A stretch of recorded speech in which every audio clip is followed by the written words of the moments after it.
Mummy చెప్పురా ఏంటిదో. ఏం లేవు మమ్మీ, రేపు వైఫైలా రీఛార్జ్ అయిపోతుంది, రీఛార్జ్ అయిపోయి మమ్మీ. ఏందయ్యా వైఫైలో నేను ఎందుకు వేపిస్తా? ఫోన్లో వాడుకునేది నువ్వు, టీవీ చూసేది నువ్వు, ల్యాప్టాప్ వాడుకునేది నువ్వు. వేపించుకో లేకపోతే లేదు. అరే నువ్వు మళ్ళీ ఏపీ వచ్చా మమ్మీ? అదే ఒకరిని వాడుకుంటున్నావు మమ్మీ, అందరూ వాడుకుంటారుగా.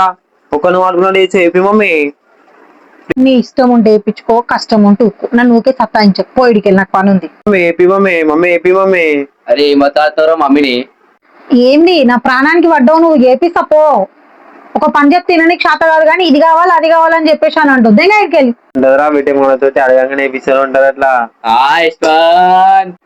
యశ్వంత్ లేదు, నువ్వు యశ్వంత్ లేదు. నువ్వు పనికి మళ్ళీ వైఫై తెచ్చి పెట్టినవి ఇంట్లో. నేను ఏపీ దెంగేరుడికి వెళ్ళి ఉన్నదొక్కటి అయినది ఒక్కటి బోల్తా కొట్టిందిలే బుల్బుల్.